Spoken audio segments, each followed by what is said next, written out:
Oh, I think it's wonderful. And of course, we have two main goals with the, we now call it Life Story. But the idea, of course, is to inform people that depression is a treatable disease, and it is a disease just like having a bad cold, well, or maybe a lot worse than that, but it can be. But it is a disease and it is treatable. So if someone is depressed, they need to seek treatment. Of course, Centerstone is available in its facilities here to offer that treatment. Well, I think that the first thing we have to let people know is that we care about them, and that, you know, when a person is depressed, and if in fact they're so depressed that they try to commit suicide or take their own life by suicide, and of course we don't want them to be successful doing that at all, but you know, that does not solve anything. In fact, it makes issues, brings up more issues and creates more problems down the road for everybody else that's left behind. And I would just say that, you know, as you know, I had a brother that took his own life. He shot himself almost 40 years ago now. But I still think about that every day, and it is still a burden on me. I felt so terribly guilty when he did that I was not able to convince him to get help.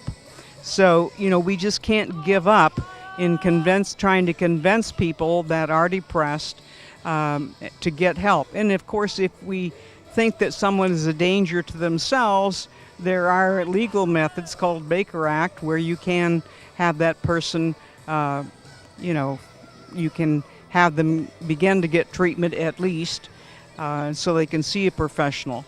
But it's the other thing. So we have two things going on: to raise awareness about depression, that it is a disease that can be treated, and then secondly, to try to prevent people from completing suicide. It's not the answer. We all need to be aware, and especially people that work with students in our schools need to be aware that even young kids can suffer from depression, and sometimes that's brought on by various things. But people need to be aware of that, and if something doesn't seem to be right with a child, then, you know, certainly we have counselors in all the schools that can give some guidance and helping people find the right place to go within the community to get help for young kids and older students, certainly high school students too. And you know, one of the things we do when we are getting students to sign up to come to this is we do talk to them when we can get a chance to get into the school and talk with the students and make them aware of what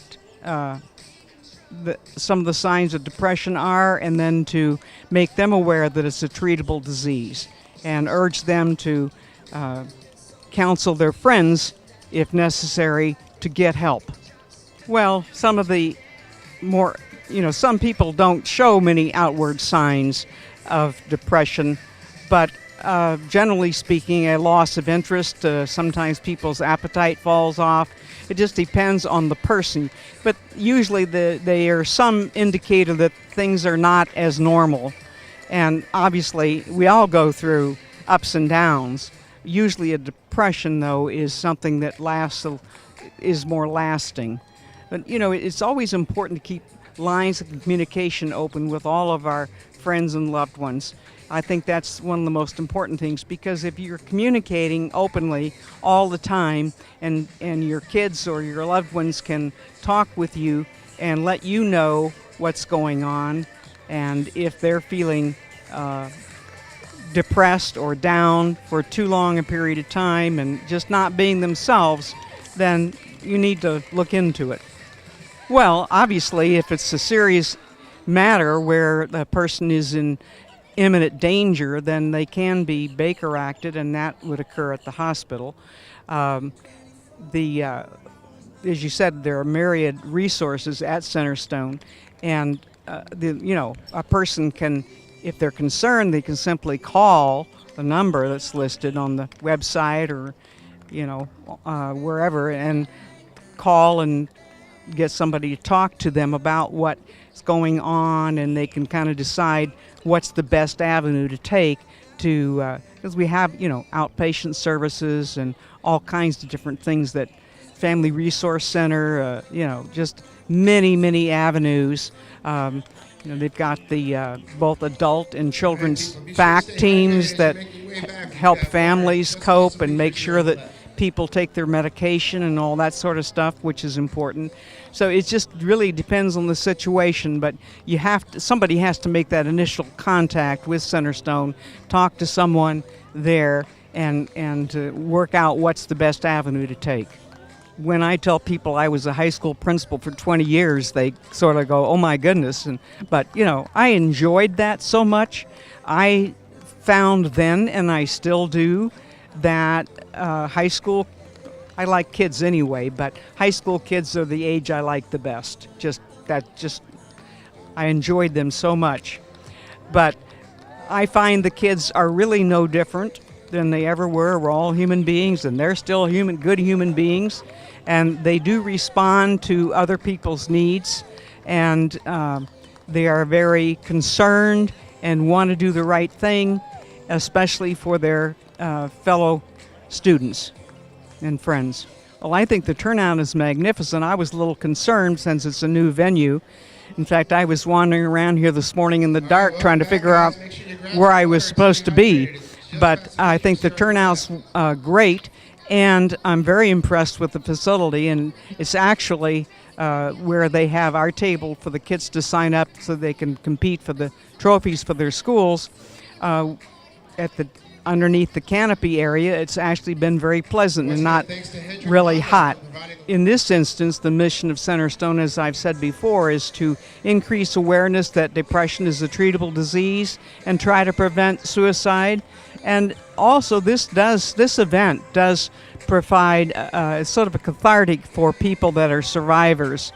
I've had quite a number of friends come here who have had somebody close to them complete suicide, and they have said that it really helped them to finally come to closure. Even though the pain and the sorrow doesn't go away, they still get some closure from participating in this event. And so I would encourage people that, to realize that this whole, suicide is a leading cause of death. Way, way too many people give up. And you've got to think how miserable a person must feel, and feel so deeply for them if they feel like they have to try to complete suicide.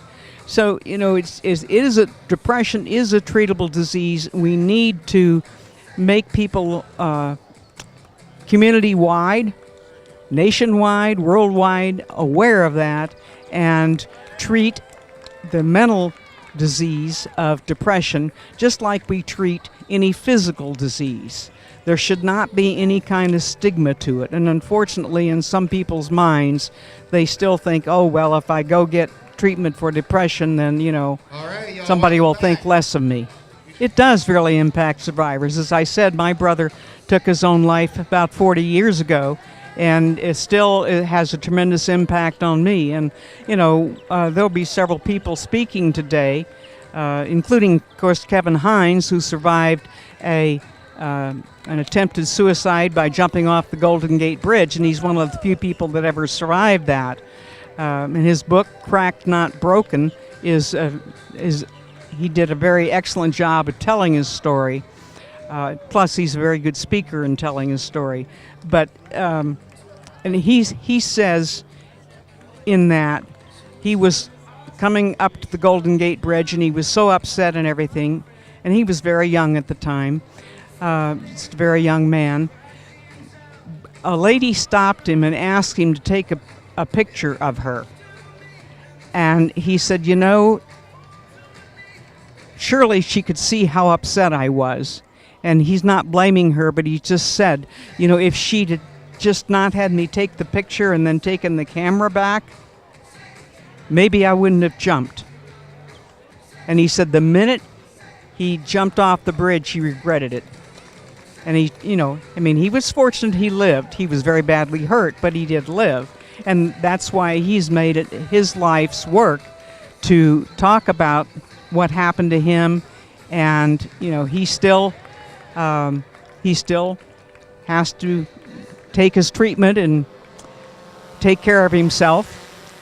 So it's just important for people to understand that and all the process. But it is a very cathartic event for people that are survivors. And of course, we'll end the program today by passing out butterflies to the survivors, and then hopefully the butterflies will be awake when we pass them out, and then we'll release the butterflies. And that's the way we always end the event. Well, this is such an important event. It's so meaningful to so many people. Depression and suicide prevention are really key topics in our community, and they touch pretty much every family, not only in our community, but all over. It's so important to recognize depression as it's happening, before it's happening, recognize the signs. And so that's why we're out here today, to support all of the people who either suffer with depression or have been touched by it in any way. So I think it's so important for people not only to feel comfortable vocalizing their feelings. We have to erase the stigma around depression. If we can start to make people comfortable having those conversations, talking about the things that are bothering them, making people feel comfortable seeking help, seeking therapy, going to a psychiatrist, talking to their family. There's so many things we can do to help erase the stigma around depression, and then we're able to prevent severe depression and suicide. And that's really the most important thing. If people feel comfortable talking with family, talking with friends, we can prevent a lot of these terrible tragedies. I'm so proud of the turnout today. I'm so happy that people really recognize how incredibly important it is to prevent depression before it happens. I'm so impressed by the fact that people have come out from all over, not only Manatee County, but Sarasota County and beyond, to really support what we're doing here. There are hundreds of people here who really believe in what we're doing and really are here to help erase the stigma. The youth are really the people we look towards to help start erasing some of those negative stereotypes. When you're young, young people are so influential, and a lot of times young people experience depression and they experience thoughts of suicide and things like that. And if they have their peers out here supporting them, they know that as they get older, they feel that comfort level with family and friends. So it really begins with young people, and young people are the ones who are going to help erase this stigma. I think people should get in touch with Centerstone at the very beginning. Once someone is experiencing depression or even suicidal thoughts, they should call for help immediately. If it's very serious, we always encourage you to call 911 if you feel like it's very, very serious. Otherwise, if you're looking to just get help, you can come to Centerstone Access Center located at 2020 26th Avenue East in Bradenton. We have an access center that's open 24 hours a day, 7 days a week. So there's always an opportunity for you to get help. There's always an opportunity.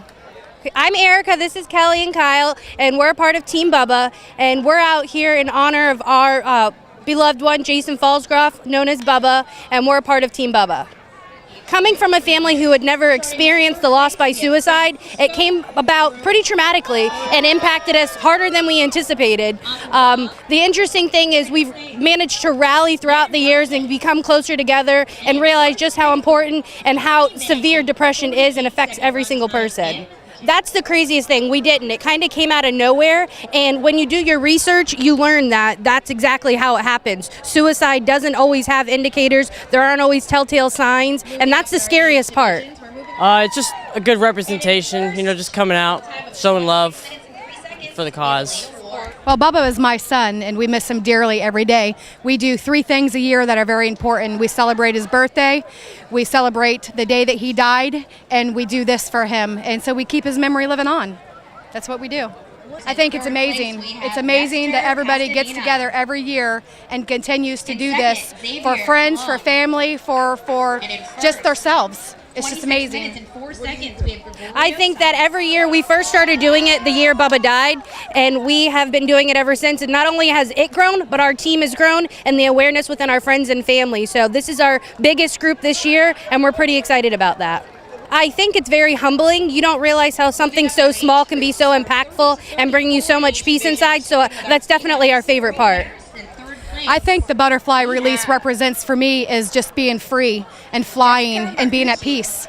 I'm with her on that. It's a good symbolic thing of freedom and the spirit living on. We're a little conflicted. Sutton Park has a special place in our heart because we grew up playing there with my brother, but out here at Benderson, it's very nice. It's a very beautiful atmosphere, and I think it makes it a lot safer and for families to be able to enjoy themselves and not be worried about vehicles. So we love it. I think it's fantastic. I'm very excited. We moved it last year from a much smaller venue to this larger, beautiful venue. And so it's very exciting to see all the walkers and runners here. It means a lot to see the support for Centerstone, but most importantly, it means a lot to me that we're getting the word out about depression being treatable. There's no shame in seeking help, and about suicide being preventable, and that we all have a role to play in that for our loved ones. So I think the biggest thing is to just ask, how are you doing? How are you feeling? You don't seem like yourself. The biggest sign is really a change in a person. So just reaching out and saying, listen, I care about you, and I want to know if you're okay. And if not, we can get you help. We do. We have all forms of treatment for depression. And people don't have to just come to Centerstone. They can go to any mental health provider. You can Google mental health providers. You can look for them. Most communities have some sort of information resource you can look for. County websites often have the information. And then there's also a national crisis line that anyone could call anytime, 24/7. Because prevention really starts with our kids at their very youngest in so many ways. Because if we give them a good base to start, they'll be able to cope with all the things that are going to hit them in their lives.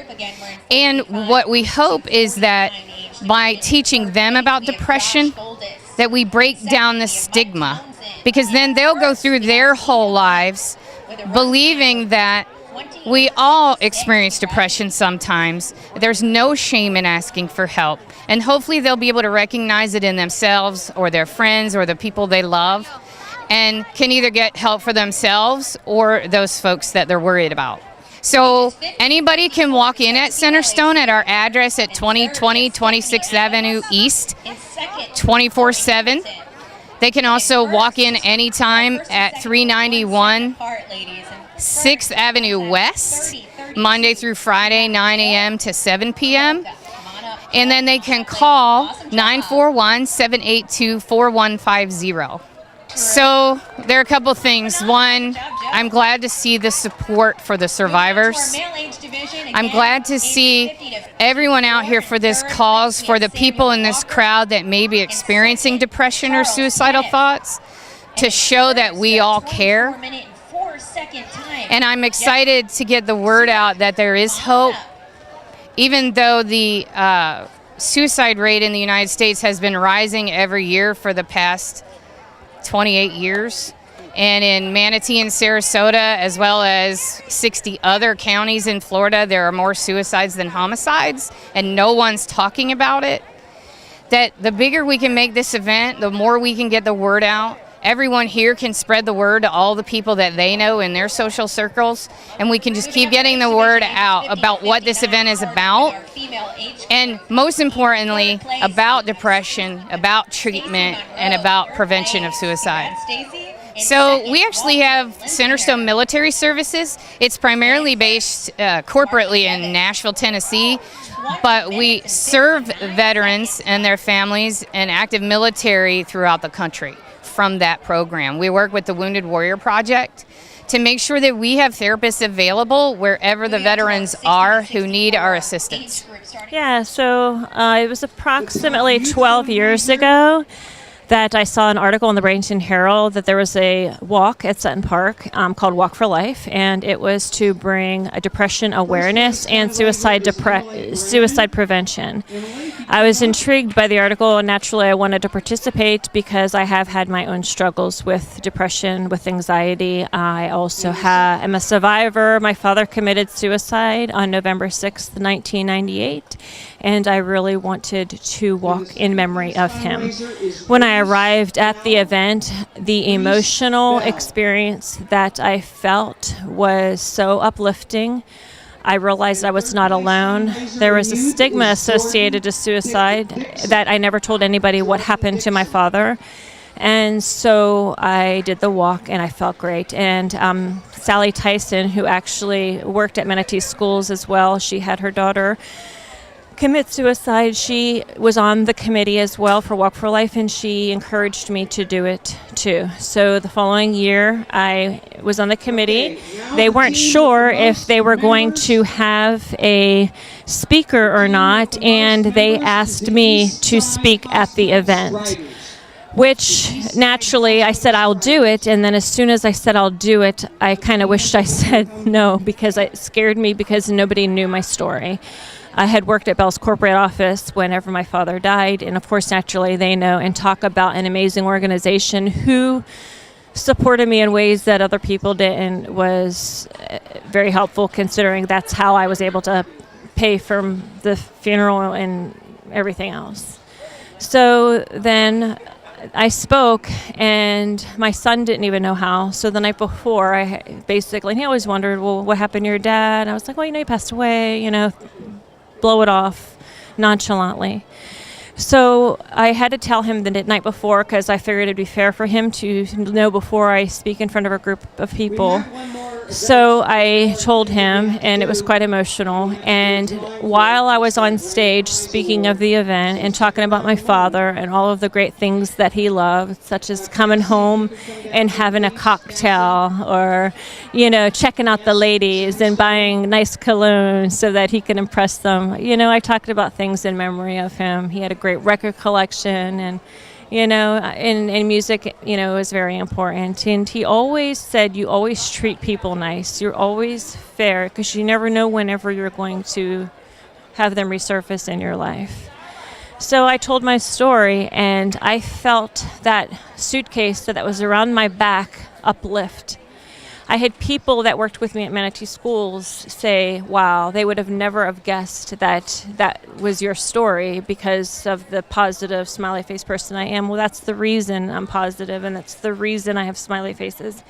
Because when you suffer from depression, sometimes you need a little boost. And if you don't have friends, or at the time I didn't have any friends, of course now I have friends, and I have great support, and I have great coworkers, and I work for Sarasota County Schools now, and my staff keep me up whether they realize they do or not. So when I spoke, it was his 10-year anniversary of his death, and so this year, at Center Stone at Nathan Benderson Park, being the first time that they had the walk here, I figured, well, it's his 20 year, so I reached out to Center Stone, to Darla, and said, well, do you have a speaker? Which naturally they did, but she said I could still speak because, they like me and stuff, and Pat Lucas was like, yeah. So I told my story, and I probably told more than I ever told before today. I talked about my own struggles. I talked about my own challenges, and maybe said that's why I am the way I am. And of course, naturally, I talk about my father because he was my cheerleader. He was the one who always appreciated everything I did, and that's what I struggle with all the time is I just want appreciation. So I do just so much stuff because I just want to help others. I want to support others. And while I'm doing that for them, they're doing it for me, whether they realize it or not. So that's why I participate in the event. So when my father passed, I was on the internet and I belonged to some groups of people that I didn't even know who they were. Support groups, right? And they have them nowadays anywhere, But just knowing you're not alone, I think is the number one key. When you know you're not alone and you have other people that you can talk to, just never give up. Keep breathing. Know that whatever you're going through, it's not the end. And like this event, the life, and it's a semicolon story, is because there's always more to come. I think about the time when I was 13, had I had passed away. I think about the time when I was, 16, 17. I think about the time I was in so many car accidents and why did I survive them? Well, there's a reason. There's a story. I still positively impact other people, and they tell me that, and they show me the appreciation that I desperately wish I had of my father. So it's like my father's in everyone, and I just think never give up. Know there's something always to be grateful for. Know that there's that silver lining. Know that there's beauty in everything. I never leave them alone. That's number one key. I am in their face, whether they like it or not. And I will do what I can to make them smile, make them laugh, make them talk. And if I could tell a short story, which, if you don't mind, can I? Okay. The story that I think of that's been probably circulating before Facebook is the story of the boy who is walking home from school in middle school. He cleaned out his locker. He's going home planning on committing suicide. He drops his books. Another boy gets off the bus, graciously helps him pick them up. They walk home together. They become friends. They didn't know each other before. Obviously, the kid did not commit suicide. Many years later, the kid that dropped his books become valedictorian of the high school. He tells that speech that his friend is who saved his life. That's what it's about. The fact that he would not have been there if that boy didn't do something grateful. When you're walking down the street, don't be in your own little world. Look at other people and smile. That they need it. I have said so many times when I have felt lost or sad or in pain, and somebody smiled at me or said something that just lifted me up. That's what we need in this world. We need peace and happiness and support. I don't watch TV, really. I don't. I mean, I might watch movies, but, get that negative stuff out of your life. Unfollow it and turn it around upside down, like an upside pineapple cake, Make it happy, Do whatever you can to be there. I've had my friends who say, call me anytime you need to, no matter what. Don't carry that baggage around on your shoulders. Let your worries go. Breathe, laugh, appreciate the smallest things, and have gratitude for everything in your life because there's so much to be grateful for. And just know that your life story is not going to end. It's going to keep going. I feel again that I have a big weight off of my shoulders and I feel content. I feel I have a huge support section with so many people that I don't even know. And knowing that this walk is continuing and knowing that there's more support in Manatee and Sarasota counties, I'm grateful. I'm grateful and I'm happy, and I know my life will go on too. And I have more to say. My story will go on and on and on. Not right now, but it will continue.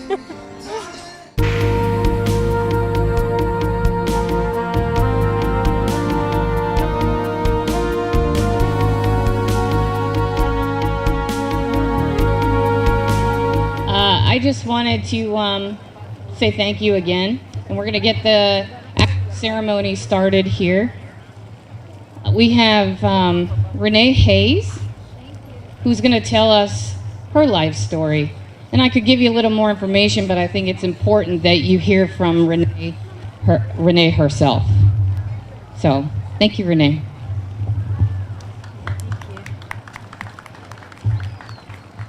Hi everyone. I've actually spoken at the event before when it was at Sutton Park 10 years ago, when it was my father's 10-year anniversary of his death. And I had emailed Darla at Centerstone and asked her if they had a speaker or not for this year's event, because now this year is his 20th year on November 6th, 1998. One of the things that I thought of is, and I'm thankful for the table that had all of the beads, because I asked Darla, I said, well, what would you want me to talk about, right? I'm not just a survivor for the fact that my father decided to take his own life. I myself have attempted multiple times in my life as well,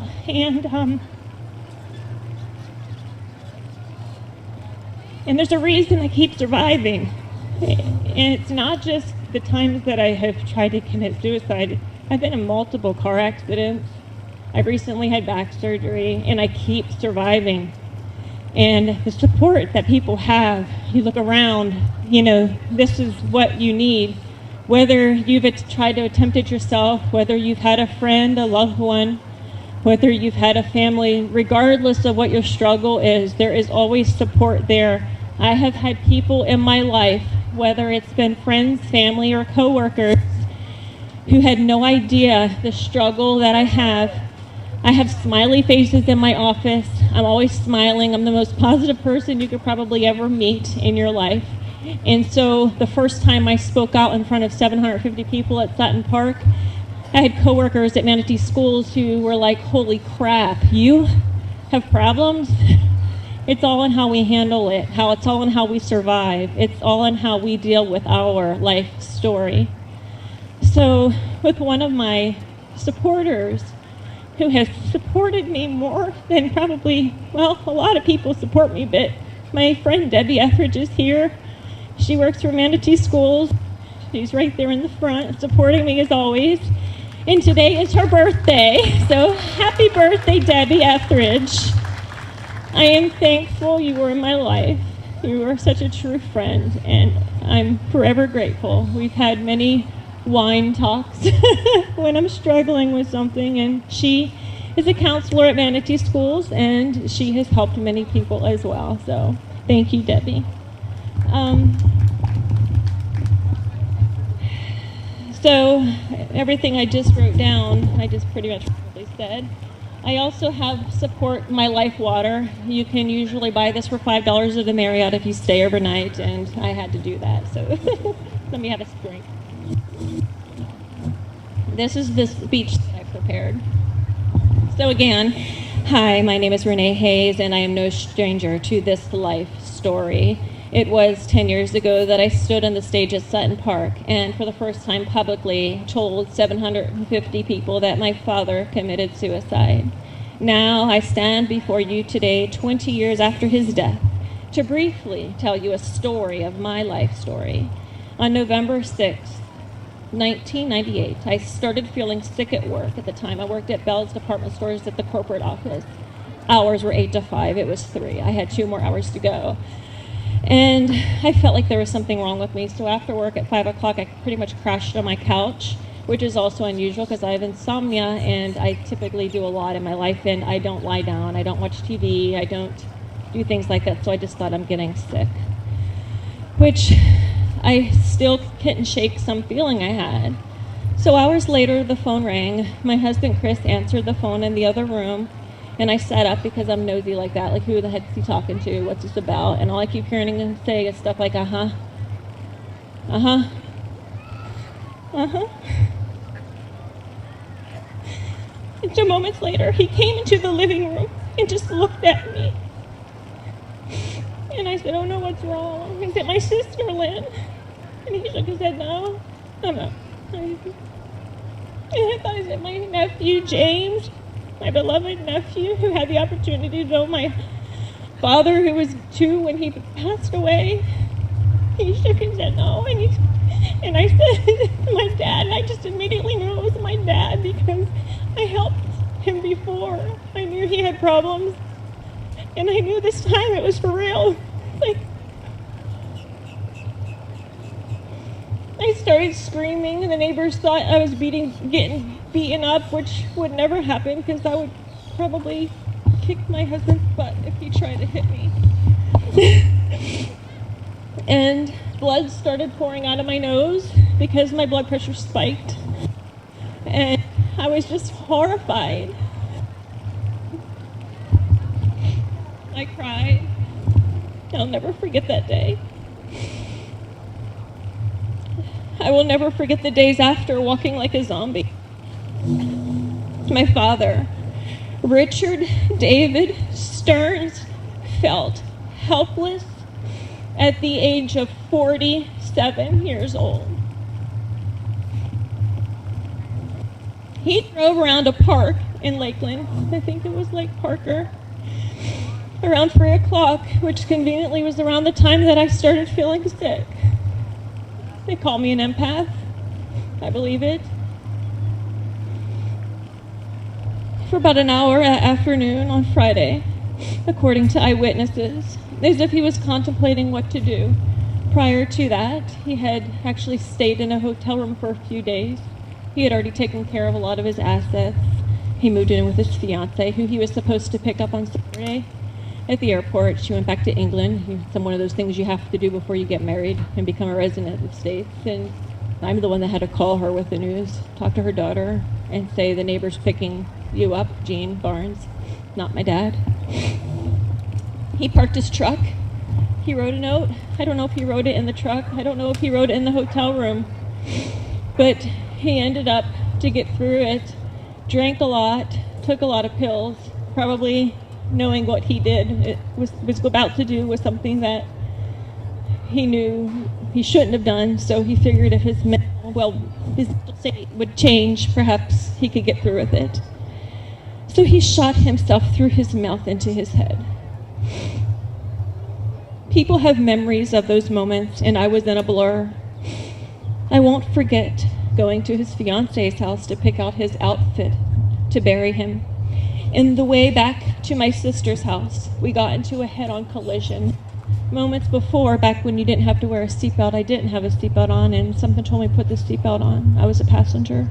My sister was behind the driver, and my brother-in-law was the driver. The cops couldn't believe we survived. That was my guardian angel, and he's been there for 20 years. I am fortunate that my dad walked me down the aisle when Chris and I got married on April 19th, 1997. I am so sad he wasn't there for the birth of my child. He has no idea I have an 18-year-old son in college in Boca, FAU. Go Owls. He missed out on so many things in my life, so many of my work successes that I've had throughout my life. Yet, I feel as if my father is always with me. I talk and miss my dad. I talk to my dad every day, and I miss him every day. He's the one who always lifted me up and appreciated everything I did. He was always there for me, and in a sense, I still feel he is. I gained strength through his weaknesses. As I said before, I struggled. Well, I'm still here. I'm alive. I try and look on the bright side of things. I literally stop and truly smell the roses, smell the flowers, look at the sky, look at the palm trees, look at the waterways, drive over a beach, take a deep breath, smell that air when it's not red tide. I do whatever I can to inspire anyone who may be upset or feel helpless, and I encourage them to let problems go into the air like a butterfly.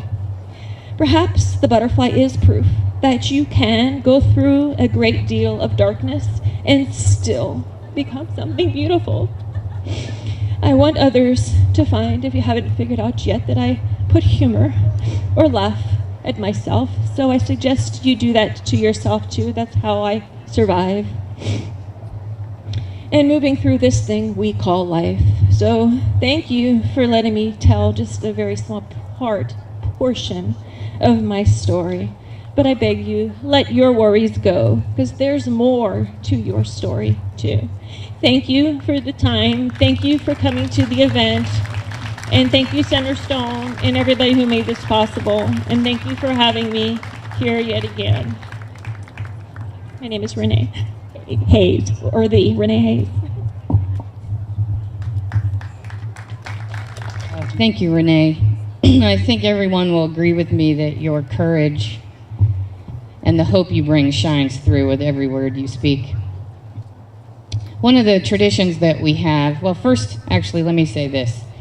If anything, it's a very emotional subject we're talking about today, and if any of you need someone to talk to, the mic keeps going in and out, by the way. The Centerstone table right behind the bleachers, we have counselors there who are there for you to speak with if you wish to. And please do that if you're struggling with anything that you need to get out. So one of the traditions that we have at this event is a butterfly release. And the butterfly represents many things. For us, it's hope. For us, it's, caterpillars go in a cocoon and they do pretty much nothing but hang around in that cocoon for a while, and then they emerge as beautiful butterflies. And I think that's a perfect representation of the life semicolon story. A semicolon is there instead of a period because we want to make sure everybody knows there's more to life. Depression and suicide are not something that have to be the end. And we also do it because, or it also represents the fact that those we love and have lost to suicide, their story goes on within us. I lost 2 friends. My husband and I lost 2 friends last year. And I have other friends here who were also friends with those folks. And even being in this industry and being a therapist by training, I question myself. Is there something I could have done? I mean, they weren't people I hung out with often, but I always want to help. And so I can't help but to question myself. And I think we all do that. It's a very personal experience that we have. So one of the things we want to do is the butterfly release. If you have lost a loved one to suicide, please walk around the back of the tent and you'll be handed a butterfly. Protect it. It'll be wrapped up in paper, a little paper envelope. Protect it. Otherwise, for those of you who have not or are not going to get butterflies, we'll be passing out bubbles to everyone. And then simultaneously, we'll do a butterfly release and blowing of bubbles in remembrance of all those we've lost, but also in our hope for the future that we can eradicate suicide. So please go ahead and take the time to do that. Make sure you get your bubbles. If someone doesn't come around to hand them to you, seek them out. They have blue shirts on, they're walking around. And the ladies have come out from behind the tent to make it easier with the butterflies, so that's fantastic.